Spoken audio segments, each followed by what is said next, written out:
Et bonjour à toutes et à tous, c'est Isoka et aujourd'hui on se retrouve pour le troisième cours FFG pour débutants qui aura comme sujet la base de vie. Donc le premier cours c'était les lignes, le deuxième cours c'est les formes que vous pouvez trouver sur le petit i d'information en haut à droite de la vidéo. Et vous pouvez aussi trouver la première vidéo sur les lignes également, puisque j'aurais fait l'effort de les mettre à disposition.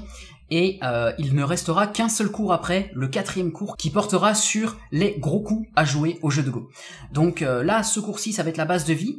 Je vais essayer de vous expliquer le plus facilement possible pour que tout le monde puisse comprendre vraiment, avec des exemples évidemment, comme toujours, hein, vous avez l'habitude maintenant, vous expliquer un petit peu qu'est-ce que la base de vie, comment faire en sorte que nos groupes sur le plateau vivent, et aussi parler un petit peu de rentabilité, c'est-à-dire quelle distance on peut faire des extensions et ce genre de choses. Donc bienvenue à tous ceux qui nous rejoignent, ça soit sur le chat. Merci en tout cas à vous de suivre ces vidéos qui sont, on va dire, un petit peu inédites, et donc du coup je suis assez content que ça vous plaît. Donc continuons, commençons tout de suite par ce cours. Alors la première chose que je vais vous parler maintenant, ce n'est pas un rappel, c'est en fait une forme que je n'ai pas parlé au cours précédent, parce que justement je voulais en parler aujourd'hui. Mais c'est quoi? C'est la base de vie ou les formes? C'est la base de vie, je vous rassure, sauf que cette forme est assez importante parce qu'elle va vous parler un petit peu de... en fait, elle va vous servir quand vous cherchez à vivre.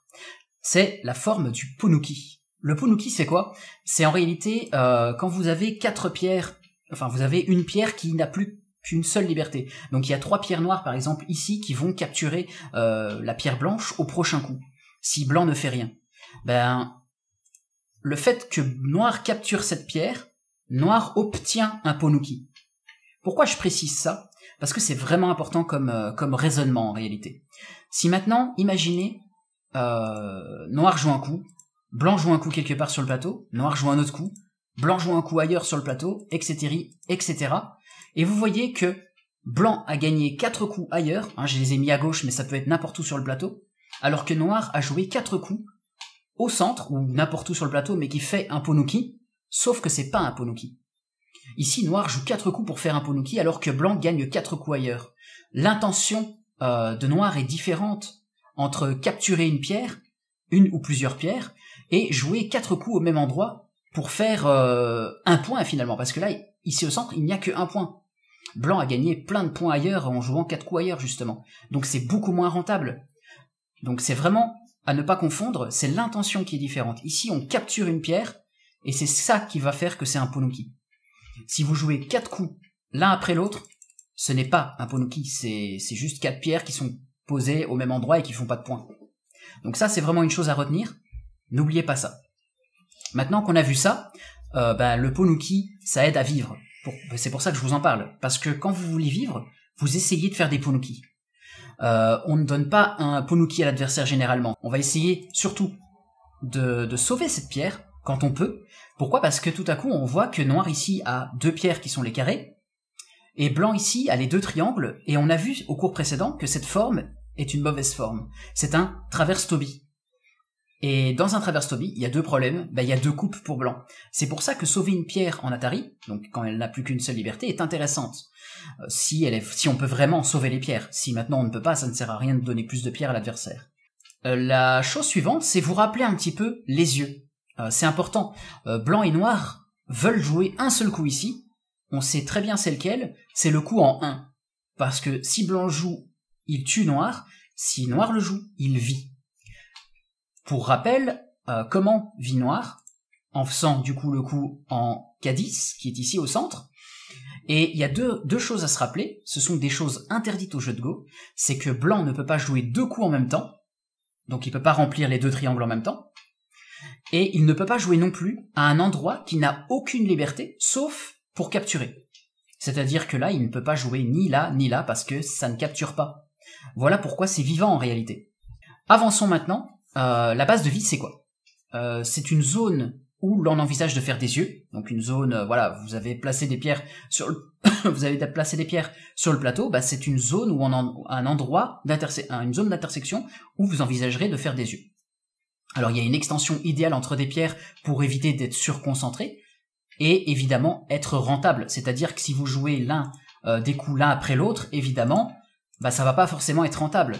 On voudrait peut-être avoir une intersection plus grande, vous voyez. Évidemment, avoir une intersection trop grande est peut-être un peu risqué aussi, mais on va en reparler. Ici, on va regarder une première chose, c'est l'extension à une pierre. Quand vous avez une pierre qui est posée ici, comme je viens de le montrer, ici le Toby, qui est donc un saut de une intersection, ce n'est pas suffisant pour avoir une base de vie. C'est vraiment trop petit, on n'a pas de base de vie avec un Toby. Vous voyez aussi que ça fait très très peu de points. Ici, on voudrait plutôt faire un saut de 1 plus 1. Pourquoi? Parce qu'en fait, c'est le 1 de la pierre qui est là, plus 1. Si vous retenez cette formule, vous saurez qu'en fait, avec une pierre, on fait un saut de 2 intersections. Petits exemples, où on est dans cette position-ci, blanc a des forces de chaque côté, et noir, maintenant, vous voyez les triangles, c'est un peu ce que noir envisage de faire comme point, et noir voudrait avoir une base de vie. Donc, il agrandit sa zone le plus possible pour faire des yeux. Et vous remarquez ici que noir cherche à faire un Ponuki. Pourquoi? Parce que, vous voyez, il manque un coup. Hein. À M1, c'est un Ponuki, et donc c'est vivant. L'œil, il est en 1, et il est en 2 probablement. Donc ça va nous permettre de faire rapidement des yeux dans une zone limitée par l'adversaire qui est sur les côtés. Autre exemple, c'est maintenant, vous voyez, la pierre ici en F3, comparée à la situation précédente, elle est un peu plus loin. Eh bien, noir, s'il veut agrandir sa zone de base de vie, eh bien, il pourra faire une extension comme celle-ci pour aller vraiment beaucoup plus loin. Et là, au lieu de faire ça comme point, les triangles par exemple, tout à coup, il pourra envisager d'en faire beaucoup plus en allant plus loin. Généralement, ça c'est largement vivant. Vous voyez, blanc qui veut essayer de réduire ça va être bloqué par M2 quand noir descend. Revenons à cet exemple-ci où blanc du coup approche avec rond et noir ici a 2 choix pour vivre. Le premier choix est, comme on l'a vu, H2, on veut s'agrandir le plus possible et tenter de faire un Ponuki sur place. Ça c'est si on veut vivre sur place. L'autre choix, c'est de tout simplement faire un Toby vers le centre, comme ceci, ou en tout cas rajouter un coup comme ceci, vers le centre en réalité, qui va nous permettre d'avoir un œil vers 1 et un œil vers 2, si maintenant on voit que blanc, lui, réduit les bases de vie. Voilà, ça c'est vraiment des exemples pour vous montrer ce qu'on doit faire quand on est un petit peu mis sous pression. Et là, je vous avoue que ces 2 pierres, en fait, c'est la limite de la base de vie. C'est-à-dire que ce n'est vraiment pas suffisant, en fait.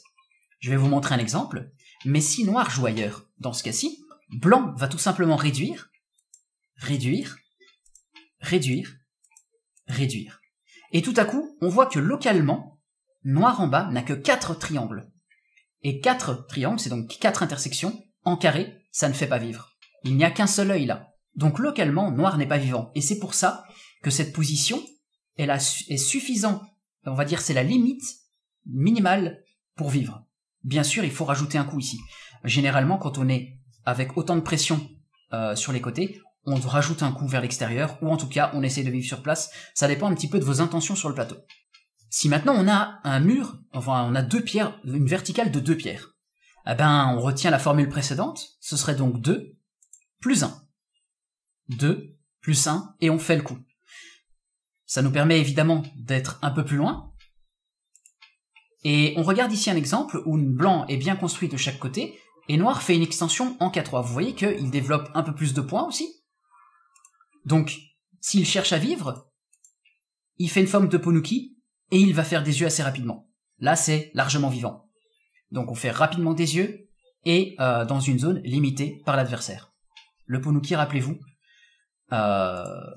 sinon, il peut aussi aller vers le centre et augmenter ses points en même temps de faire des yeux tout simplement, de répondre à l'approche de l'adversaire. S'il ne répond pas, en réalité, il y a un problème peut-être. Il joue ailleurs, blanc vient jouer ici. Eh oui, plus vous allez jouer espacé, plus l'adversaire va avoir de la place pour rentrer dedans. Et le coup en M3 est peut-être un petit peu dérangeant selon votre plan, parce que ici, si vous jouez par exemple comme ceci, blanc va faire des points sur le bord bas, en retirant votre base de vie. Maintenant, vous ne pouvez plus faire des yeux sur le bord bas. Vous ne pouvez qu'en faire vers le centre. Donc c'est problématique, ça peut être problématique. Hein. Parfois on laisse cette position-là toute seule, c'est possible. Mais on va dire que dans l'absolu, c'est problématique parce qu'on n'a pas de base de vie. Parfois, sachant que si on fait par exemple le coup en K3, on aura des problèmes, parce que il a toujours la possibilité de jouer M3, on pourrait très très bien jouer moins rentable, c'est-à-dire jouer un coup qui n'est pas si loin. Vous avez vu, j'ai fait un saut de 2 intersections, comme si j'avais qu'une seule pierre. Mais cette fois-ci, disons que c'est moins attaquable, c'est plus petit, donc plus surconcentré, et peut-être moins rentable, mais c'est moins attaquable. Avec un mur de 3 intersections, ben 3 plus 1, et on fait on joue le coup. Évidemment, encore une fois, plus c'est grand, plus il y a de possibilités que l'adversaire vienne. Mais je vais vous montrer un exemple après qui va dire que, bah pas forcément. Avec 4, eh bien on fait 4 plus 1, et on joue le coup. Et je vous avoue que cette règle, elle s'arrête plus ou moins là. Parce que plus grand, ça sert même à rien de compter comme ça. C'est trop compliqué en fait, c'est vraiment trop compliqué. Si maintenant, disons que j'ai 2 pierres noires ici en bas, en K4 ici et en Q4, et que blanc approche en R6, et que je voudrais développer un petit peu cette pierre, ce bord bas par exemple, eh ben je vais pincer la pierre, c'est un exemple, hein, vraiment c'est un joseki que je vous montre là, où blanc va finir par prendre le coin, noir va faire un mur dans la position ici, il va faire un mur vers la gauche. Et le joseki se termine là. C'est un joseki intéressant, blanc par contre prend des points évidemment, mais noir lui développe une certaine, on va dire, taille de points. Tout ça, c'est des points plus ou moins sûrs et plus ou moins potentiels. Ça dépend où on se trouve ici, par exemple. Là, ce serait plus du sûr, et là, du potentiel. C'est trop compliqué, on va pas s'attarder là-dessus, je vous rassure tout de suite. L'idée, c'est surtout que, si on est ici, par exemple, vous avez vu, j'ai un petit peu modifié le plateau, et que mon adversaire vient jouer là. C'est surtout pour vous montrer que, même si vous avez joué loin, votre adversaire, il veut peut-être pas venir là, et jouer à un endroit où il y a plein de pierres adverses. Parce que il y a trop de problèmes, il pourrait mourir en fait. Il vient de se créer un groupe faible qui n'a pas 2 yeux et qui a très peu d'espace pour faire 2 yeux. Hein, on se rappelle du minimum pour faire 2 yeux. Donc ça peut être problématique parce que maintenant il va devoir fuir et nous on va pouvoir l'attaquer, le chasser et peut-être même le tuer, enfin le capturer en tout cas s'il gère mal le combat quoi. Donc vous voyez, plus on joue loin évidemment, plus il peut y avoir des problèmes. Mais c'est pas dit que votre adversaire va tenter l'occasion d'aller réduire tout ça en faisant une invasion, parce que c'est problématique en fait. Conclusion, une base de vie, c'est une zone où on a la place de faire 2 yeux, savoir faire les bons choix d'extension, hein, comme je vous l'ai montré. Si c'est trop grand, évidemment l'adversaire a de la place de tenter quelque chose. Si c'est pas assez grand, vous faites moins de points pour le nombre de pierres utilisées. Hein, si vous mettez par exemple 4 pierres et puis vous faites un saut de 1 pierre, de une intersection, bah évidemment ça fait pas des masses de points partout pour les 5 pierres utilisées globalement quoi. Donc voilà, c'est situationnel. En fait, il faut toujours vérifier par rapport au plateau, et c'est ça qui fait que c'est un peu plus compliqué à gérer. Mais petit à petit on apprend et ça va de mieux en mieux. Nous en avons fini du coup pour cette première partie un petit peu théorique. On va passer maintenant à un petit peu de pratique. Donc commençons cette première partie pratique que j'ai reçue par mail. Eh bien, noir ici décide de, vous avez vu un Oshi Komoku, blanc Komoku Komoku, noir vient jouer L3. Alors, on peut se dire, bah vous avez vu, hein, il fait une grande extension là, noir, il fait une extension de pas mal d'intersections, et évidemment, plus on va loin, plus ça dit, bah blanc, voilà, j'ai envie d'y aller, je vois de la place, j'y vais, je joue en plein dans le triangle, paf. Mais noir a évidemment plein d'autres possibilités. Je dis pas que celle qu'il a jouée est mauvaise, mais noir peut jouer ça, noir peut jouer ça. À chaque fois, j'ai mis les triangles pour vous montrer les coups possibles de blanc aussi, hein. C'est une possibilité. Noir peut jouer ça, noir peut jouer très très bien ça aussi, noir peut jouer ça aussi. En fait, selon le choix de noir, blanc va aussi avoir ses choix, et ici par exemple, quand noir joue plus à droite que à gauche, ben blanc va pouvoir jouer les triangles, et qui va être plus de son côté aussi par exemple. Donc évidemment, les choix que l'un va avoir va donner d'autres choix à l'adversaire. Voilà, ça c'est juste pour vous montrer que cette intersection-là, ben, on peut faire plein d'autres choses aussi. Et blanc s'approche de ce côté-là, noir contacte, et on va voir quelque chose ici, regardez. Noir va faire un mur, et il va faire une extension en Q10. Donc extension ici, on va dire de 4 pierres, même s'il y en a 3, j'ai mis 4 triangles. Il y a évidemment des coupes à faire attention, ici et ici. Donc ça peut déformer ou abîmer le mur, mais en tout cas, c'est ça l'idée. C'est que noir veut faire un mur, et il a une extension de ce mur-là qui est, on va dire, complètement rentable. C'est une bonne extension par rapport à ce mur, ça c'est indéniable. Maintenant, blanc vient jouer ce coup-là, et là il y a moult possibilités évidemment. Dans la partie, noir va jouer ce coup-là. Et c'est une invasion du bord nord, évidemment, c'est tout petit par contre. Peut-être qu'un autre bord pourrait être intéressant, comme le bord gauche qui est très très très très large, beaucoup de place, par exemple comme ceci. C'est disons que ce coup-là permet d'avoir une extension minimum de vie possible, c'est-à-dire si blanc fait ça, noir a ça, si blanc fait ce coup-là, noir a ce coup-là. C'est assez intéressant pour développer une base de vie, puisqu'on a vu dans la théorie que la base de vie, c'est le minimum, c'est ça. Et en plus, on n'a pas vraiment tant de pression que ça pour l'instant, donc c'est pas inintéressant. L'autre possibilité, pour noir, c'est d'approcher le coin pour justement empêcher un Shimari à l'adversaire. Donc de verrouiller le coin pour blanc. Donc le bord haut, c'est pas vraiment la meilleure des invasions, parce que c'est un bord très petit en fait, hein, tout simplement.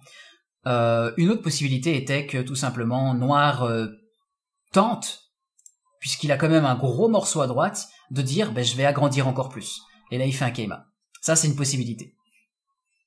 C'est tout à fait une possibilité, mais en échange, faut faire attention à que blanc développe pas trop non plus. Mais vu la création du bord droit, je me dis que ça peut être intéressant. Blanc vient jouer ce coup-là, noir fait une extension, et ensuite blanc vient verrouiller son coin. Noir vient jouer ici, et qu'est-ce qu'on se rappelle? On vient juste de le voir, c'est un même coup que tout à l'heure, c'est que quoi que blanc va choisir, noir aura son extension.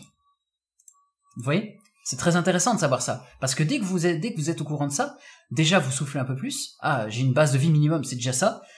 Faudra faire attention si par exemple dans ce cas-ci l'adversaire est vraiment proche, parce que quand il fait ça, probablement qu'il va falloir nous aussi sortir les pierres, hein. Ou alors les faire vivre sur place, comme ceci par exemple. Ça c'est vraiment un truc important pour vivre. Un groupe qui est vivant, c'est vraiment très très important. Sinon j'en parlerai pas évidemment. Ce ne serait même pas un cours pour débutants, mais c'est vital en fait. C'est vital dans les parties que vous pouvez faire. Dans la partie noire va jouer ce coup-ci un Toby. Ça me dérange pas. C'est un carré, donc le Toby ici en L5, ça envisage quoi? Ça envisage de développer cette zone-ci en termes de points. On voit ici que noir a on va dire un mur de pierre, hein, on considère ça comme un mur, on va dire que les 3 carrés c'est un mur, par rapport au triangle qui est donc du coup une extension idéale, vraiment c'est rentable, mais ça laisse évidemment la possibilité à blanc de venir jouer en rond par exemple.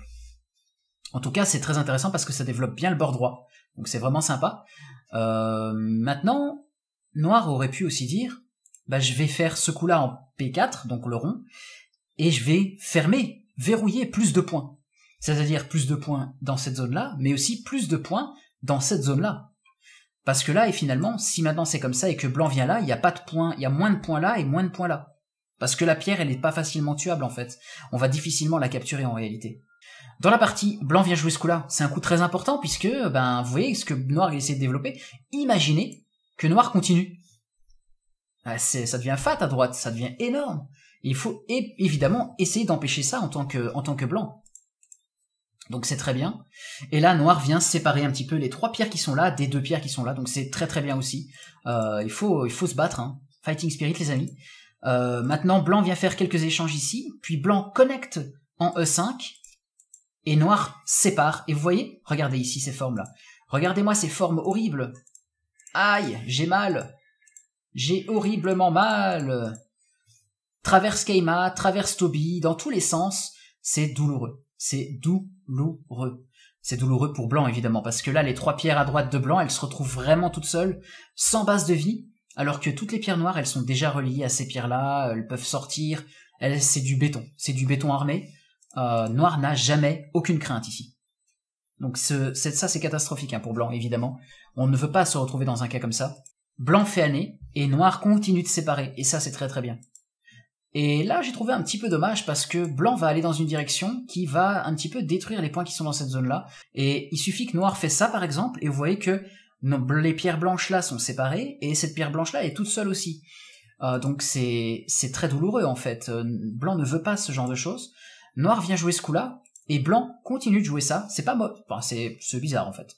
C'est bizarre. Mais en fait, ce que je veux surtout vous montrer, c'est la forme. regardez ici, on a un œil d'éléphant. Et donc du coup, noir doit foncer ici pour continuer de séparer. Tout simplement, les pierres qui sont là, des pierres qui sont là. C'est mauvaise forme pour vraiment une mauvaise forme pour blanc, et c'est le meilleur moyen de profiter de cette mauvaise forme. Parce que maintenant, blanc a 2 groupes à faire vivre. Et c'est très dangereux en fait, parce que probablement que blanc ne fait pas vivre les 2. Dernière possibilité, c'est protéger ici en R6 parce qu'il y a quand même quelques faiblesses. Si on regarde ça par exemple, blanc peut envisager ce coup-là et attaquer en séparant la pierre qui se trouve ici. Maintenant attention, même si on va dire blanc obtient quelque chose dans le coin, les pierres qui sont là, il y a de grandes chances qu'elles soient décédées. Parce que maintenant noir rajoute ça, elles ne peuvent plus s'en sortir. En tout cas ici dans la partie, noir vient jouer ce coup-là, et ensuite vient jouer ce coup-là. Donc vous voyez, je trouve que ici noir rajoute un coup de trop, qui n'est pas très utile. C'est un coup en deuxième ligne qui veut fermer des points dans cette zone-là, mais vu que toutes les pierres sont reliées, il n'y a pas vraiment de problème. Et en attendant, blanc a donné P2, qui permet d'affaiblir encore plus la pierre en P4. En R4, pardon. Donc c'est un peu dommage, quoi. Je pense que tout de suite jouer l'œil d'éléphant était vraiment très bien. Mais ici, j'ai trouvé un peu dommage que noir joue ce coup-là, parce que certes, noir va faire plein de points à droite, ça c'est clair, c'est sûr et certain. Mais en fait, vu que les pierres de blanc sont pas vivantes, moi j'ai envie de le pousser vers la droite, pour lui dire, vas-y, essaie de sortir simplement. Est-ce que tu peux sortir? Est-ce que tu peux vraiment faire 2 yeux? Moi j'ai pas l'impression. Donc du coup, c'est encore plus dangereux pour blanc de ce côté-là. Mais c'est pour ça, bon, ce coup-là, pourquoi pas. De toute façon, je vois difficilement blanc s'en sortir, je vous avoue. Mais pourquoi pas. Regardez, ici, on arrive à une situation où noir va jouer à droite, mais si noir joue simplement ce coup-là, blanc doit faire attention à la coupe en triangle, et quoi qu'il arrive, blanc n'a pas 2 yeux à droite. Donc c'est vraiment très bien si noir arrive dans un résultat comme ça. Personnellement, j'aimerais que dans mes parties, ça se passe comme ça, quoi. Pourquoi mes adversaires ne font jamais ça? Pourquoi? Et noir doit absolument vivre, donc c'est très bien, il faut absolument vivre, mais tout à coup, voilà, il se fait enfermer, et noir ici, et blanc ici, essaye de tuer le groupe noir. Le problème, c'est, la pierre, est-ce que blanc va arriver à la sauver? Et il y a des fois où on joue directement, au lieu de réduire, on joue directement un coup qu'on pense point vital. Sauf que non. Malheureusement ici, par exemple, pour blanc, noir va juste séparer, donc déjà mauvaise forme. Ensuite, jouer ce coup-là, noir va faire âner pour dire c'est à moi ces pierres-là, qu'est-ce que tu fais? Et en fait, noir va très bien réagir. Blanc va faire un âner ici en A5, et noir va juste agrandir ses points. Toutes les pierres de blanc à gauche là, elles ne sont pas vivantes. Et elles sont enfermées par des pierres noires, donc elles sont actuellement capturées par noir. Donc c'est une très bonne réaction de noir ici, c'est de ne pas se laisser faire, et de dire à blanc, tu as fait une bêtise ici et les pierres sont à moi. Donc attention en tant que blanc, on ne veut pas tout de suite jouer un point vital. Quand on fait un Tsumego, on réduit d'abord la base de vie, les intersections qui vont lui permettre de faire plus d'intersections, hein, comme je vous l'ai montré, et ensuite on joue les points vitaux s'il faut. En tout cas voilà, nous avons fini pour ce 3e cours FFG pour les débutants. J'espère en tout cas avoir été clair. N'hésitez pas à laisser un commentaire si vous avez une question ou un avis à donner. Je vous invite dans 2 semaines pour regarder, donc le 28 juin, pour regarder le 4e cours qui portera sur les gros coups à jouer dans une partie de Go. En tout cas au Fuseki, et on verra. Mais en tout cas, ça va être assez sympa. Ce sera pour de niveau 25Q à environ 10-5Q. Donc je vais essayer évidemment de faire des exercices sympathiques. En tout cas, je vous dis à la prochaine. Merci à vous d'avoir suivi tout ça. Bye bye.